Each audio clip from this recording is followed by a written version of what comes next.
that you are having a fantastic day and that you remembered to take your packet home. Here I am with my packet. I have some highlighters, I have some colorful pens, I've got some pencils, so whatever you need to be successful, just go ahead and grab it and we'll get started. So today we are working on the Monday checklist from our packet. We're going to work on a daily warm-up.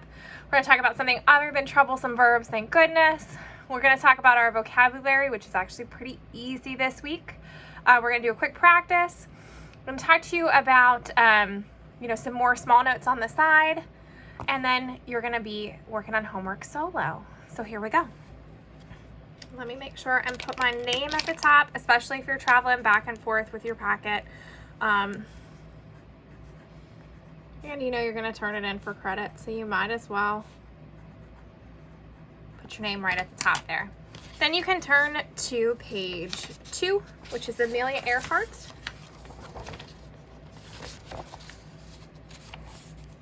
Okay, so I'm going to use my highlighter while I'm reading the first time. I also see that there's some space on the side this time because you know you might want to do some small notes as well. Do you love to fly in an airplane? Amelia Earhart sure did. This woman aviator, so an aviator is somebody who flies airplanes. A woman aviator took her first pilot lessons at the age of 23.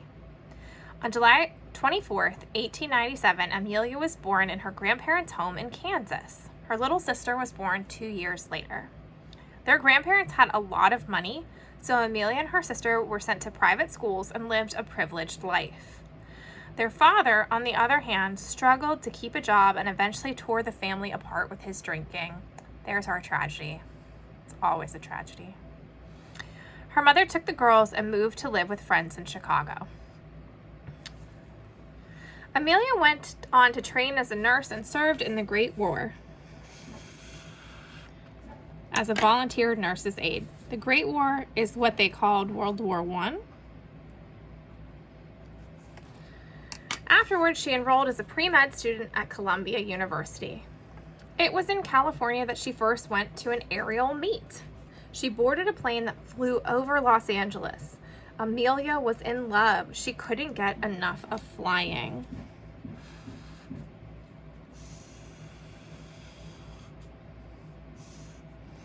This desire to fly encouraged her to take lessons from Anita Shook, and she bought her first plane.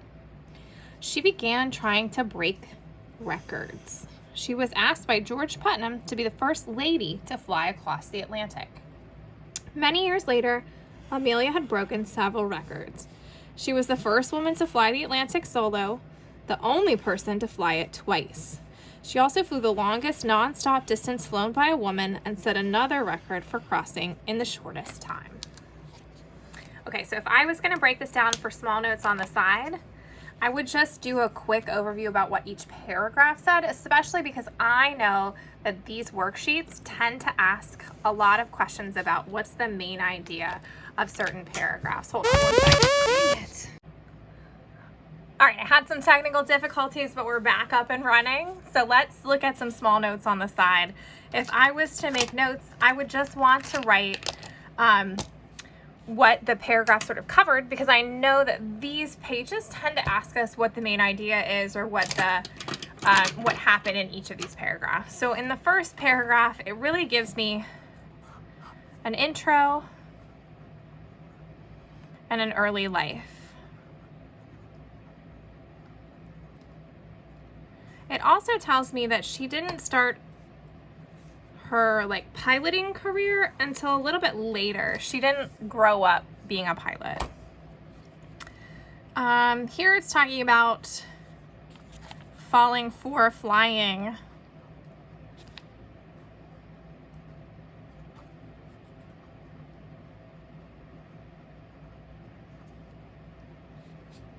And then here, this is about records and flying accomplishment.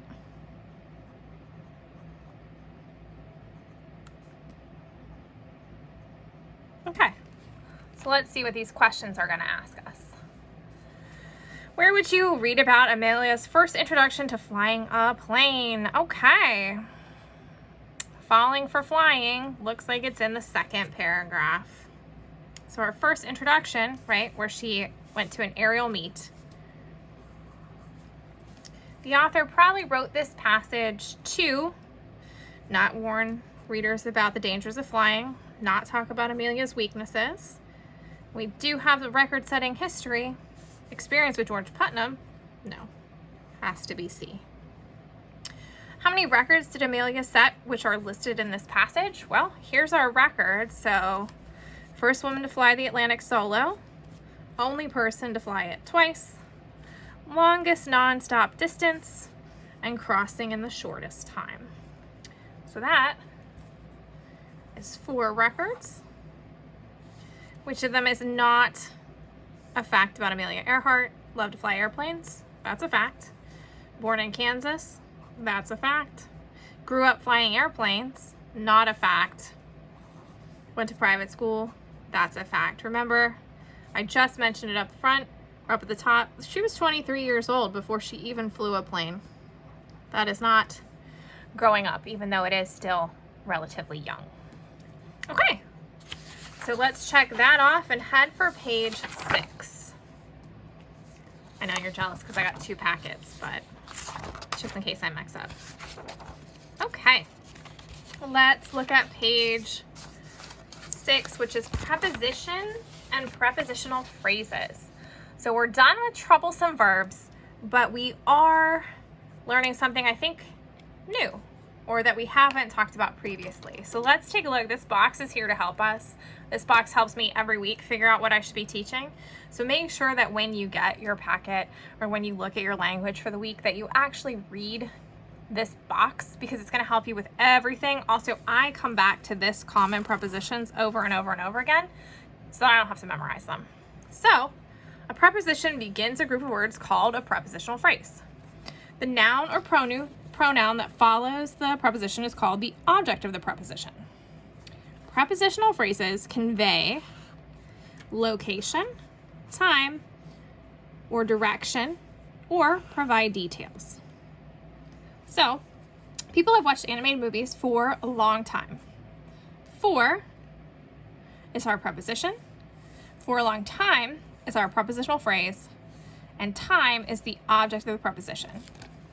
So a quick and easy way to remember that the preposition comes first is to look at the word preposition. So here's the phrase. The phrase always goes preposition plus object. And look at this word, preposition. Pre means before, so it has the before position. It is always before the object. So let's take a look at what this might seem like. Look at these common prepositions. I used these a ton when I was looking at when I was working this out for myself. So it says underline the prepositional phrase in each sentence. I'm going to highlight it. And then we're going to write a P above the preposition and an O above the object of the preposition.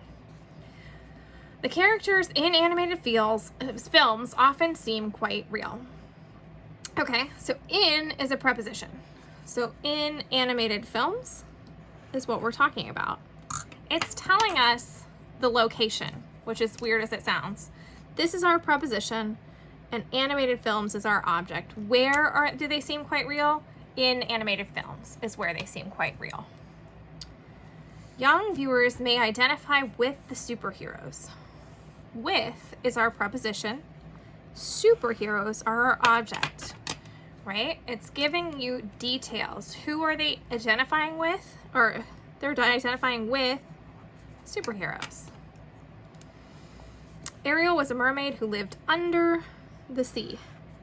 Under is our preposition. The sea is our object. Where does she live? She lives under the sea. She wanted a life on dry land. On is our preposition. Dry land is our object. We've got where does she want to live her life? Well, she wants to live it on dry land. These are the ones that helped me to practice the most when I was going through it. There are a number of prepositional phrases in each of these. We have to find them. So, many fairy tales have been made into animated movies for children. What have they been made into? Animated movies. Who are they for? They're for children. So we have two prepositions, into and for, animated movies and children, which means I got my 2. Good job. Their stories take youngsters from childhood into adult. Well, where do they take them? They take them from childhood into adulthood. 1, 2. Great. The hero of the tale must pass through trials and achievements. He's the hero. The hero of what? The hero of the tale. Must pass through what? Through trials and adventures. So just giving you more details. At the end, he or she has shown great strength of character. Where? Well, at the end. What have they shown? Strength of character. Right, not too bad. Like I said, you're going to want to come back to this box of common prepositions every time you start to get confused. But if you think about, okay, it's a location, the time, direction, or providing extra details, it actually can help. All right, prepositions, I see you, and I'm going to work on you all week long. But now it's time for some vocabulary. So find page 10, and you're going to see that this vocabulary is very subject specific and kind of easy. What do I mean by subject specific? It's a lot of things about special effects or movies, right? The story or the text this week is special effects in film and television. So you're going to get things that are particular to films and television, like the word background. So the background is the part of a picture or scene towards the back.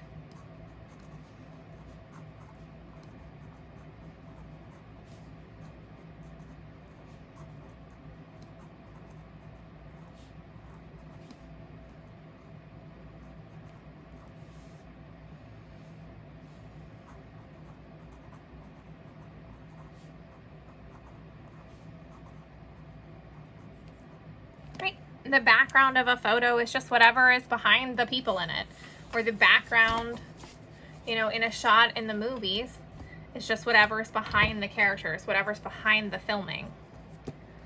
So I'm going to look up some synonyms for background. It has backdrop, setting, or environment. Oh, I like all of those. Backdrop, setting, or environment.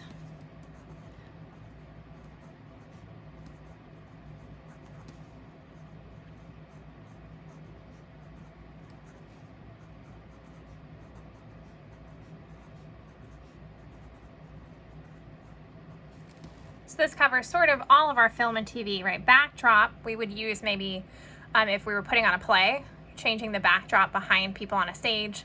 The setting, right, is where we might be in a movie or TV show, and environment might be something, same deal, that they're in the, in a TV show or in film or TV. Where are they living? Okay. What about a landscape? A landscape is a view of scenery on land. Well, that makes sense.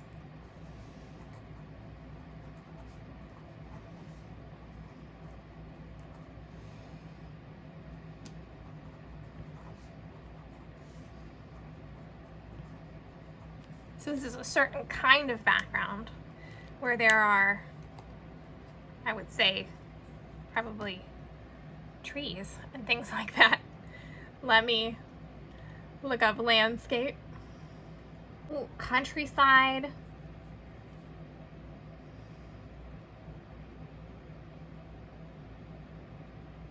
Scenery. Topography. Terrain. Ooh, these are all good. So let's say scenery. Countryside.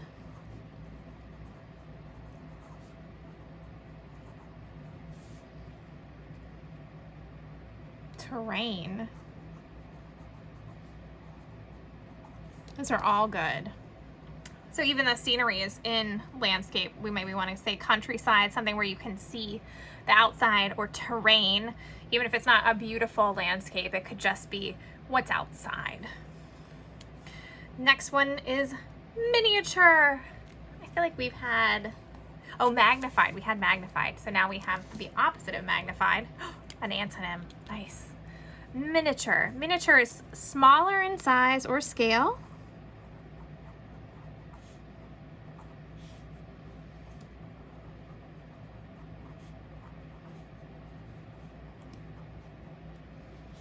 Than others of its style.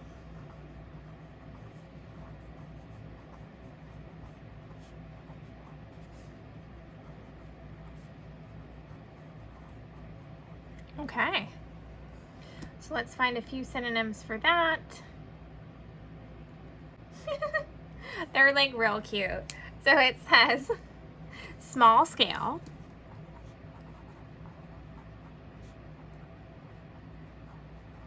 scaled down, which all still seem professional, but then they have mini, tiny, and baby.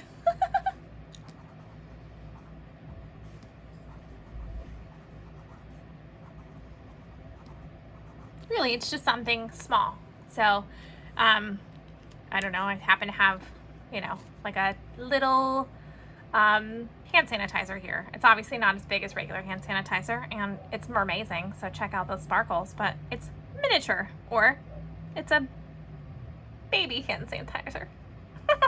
Not for babies, though.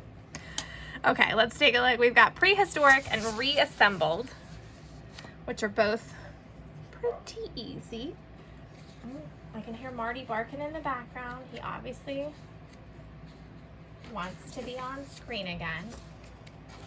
So we've got of or belonging to,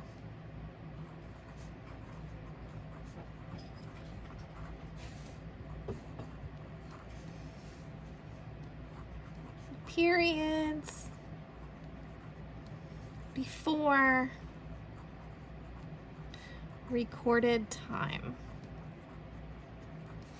So before people started keeping a record, it's called prehistoric. Before they started making history, before they started writing down history.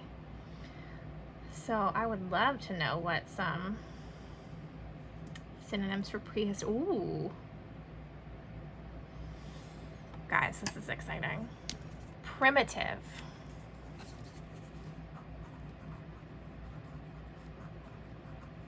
I think I spelled that wrong. Nope, I didn't. Just too many eyes. Primal.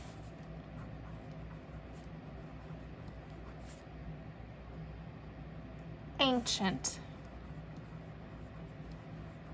All of these just describing a time that was a long time ago. So prehistoric just means before recorded history. You might be asking yourself, when did history start getting recorded? I wish I knew. I wish I had that answer right now, because it would be really impressive. So reassembled means came or brought together again.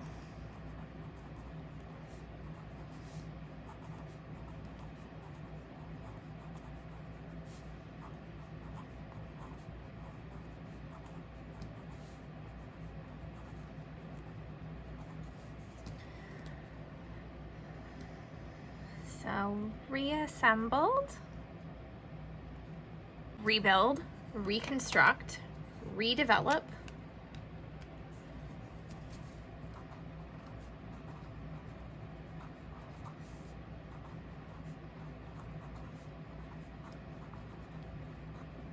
looks like they're just going with whatever assembled is and putting the new prefix on it.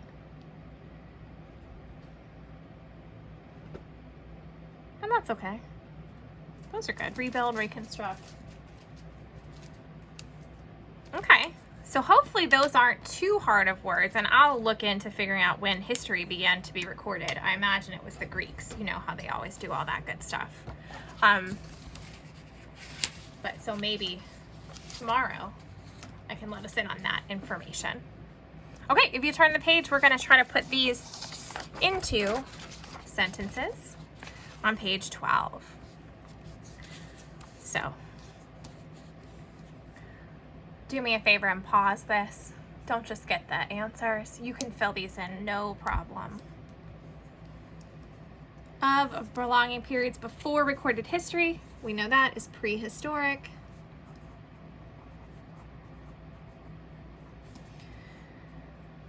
Putting it back together again is reassembled.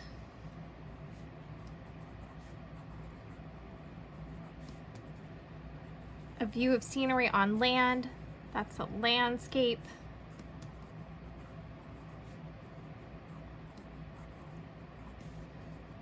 Done or made on an extremely small scale is miniature.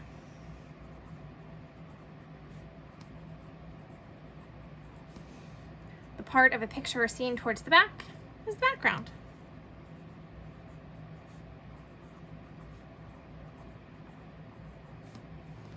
Okay, let's see what we've got here. 3 hours after the storm, the set for the movie had already been put back together again, or, oh, we know that means reassembled.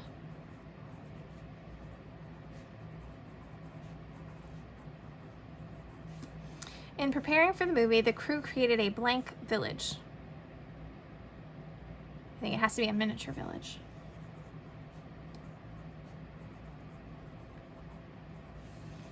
The film crew built a ruined temple to appear in the blank of the scene. Background.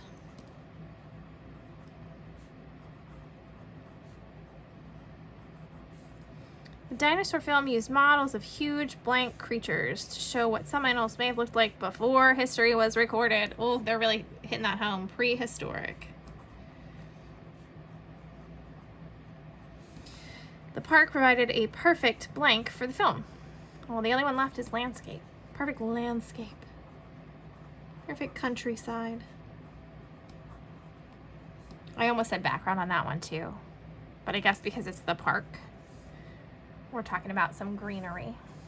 Okay, describe a movie you've watched with special effects using the vocab words.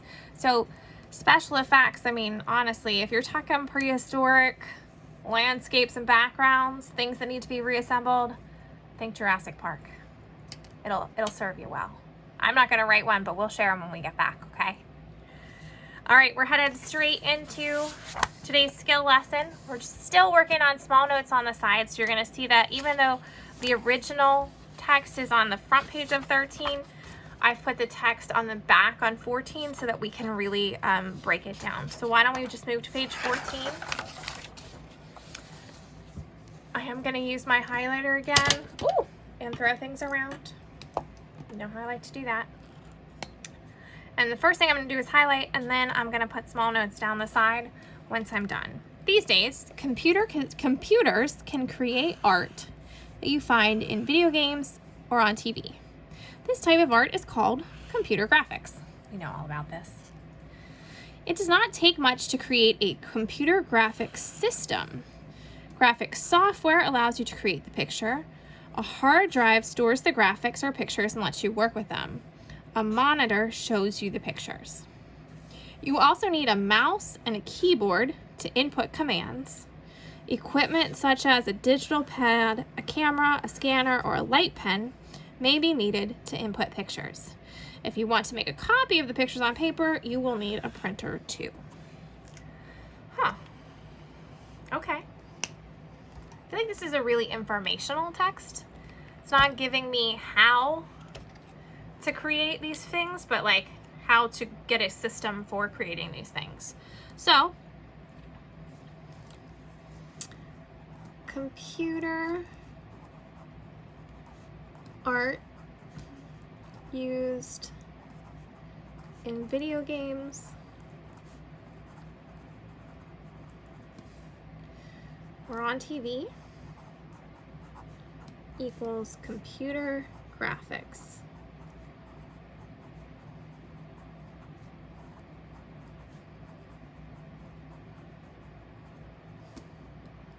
And then everything else in this is telling you how to create a graphic system.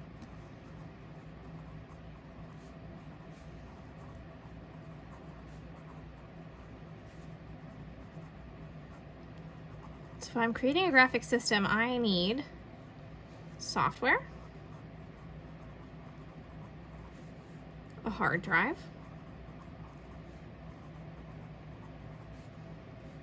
a monitor, a mouse, a keyboard, a digital pad, a camera, a scanner.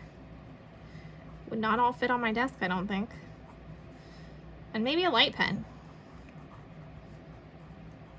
I may also need a printer. So these are all the graphics system requirements. So I guess this is probably why I'm not a graphic artist, because I don't have any of these things. Well, that's a lie. I got a keyboard and a mouse, and a tablet, and a camera, and a scanner, and a printer. All right, well, maybe I should have been one. I also think that you should be aware while we're reading that this is a pretty dated text. So some of the things that you're going to read about, especially like computer graphics, have come a long way. You know, how computers are always evolving, always becoming smaller, becoming, you know, more powerful, have different features. If you look at this picture even, you can see that this person has like a TV monitor. They have one of the like older keyboards. Even their light pad looks a little old. So aside from the fact that I think that they are designing some beautiful anime, which I am 100% down for, this is not the setup that you would even see now. So if you've watched some behind the scenes, I feel like I watched some behind the scenes of The Lord of the Rings and showing us the CGI, the computer graphics there. It has come a long way since somebody just sitting in front of their computer creating it. Just be aware. But if I was to be asked questions about, you know, the system or what happens, you know, how do you create computer graphics, I think that most of this still holds today. You probably still need these things. They're just probably more up to date, more technologically advanced. All right, so that takes us through our lesson today.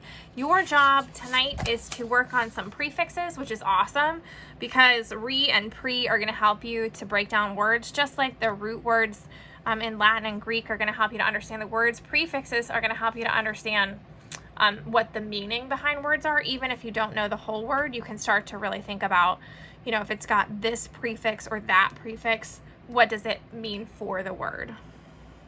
Okay, so your homework tonight is page 15, looking at prefixes. I hope that you are warm and safe, and that we will get hopefully back. Okay, this is your homework. Don't skip it. I'll be checking it when we get back to school. All right, if you need me, you know, don't hesitate to contact me on Canvas or come to one of the Google Meets. I'll be on when I said I would be on. Now I don't even know where that, here it is. I'll be on from 9 to 9:45, from 1 to 2:15. Even if you're not in that specific class, but you come across a question that you need answered, just hop on, or you can hop on during social studies as well, 10:45 to 11:15 and 11:30 to 12. All right, again, stay warm, stay safe, and I'll see you when I see ya.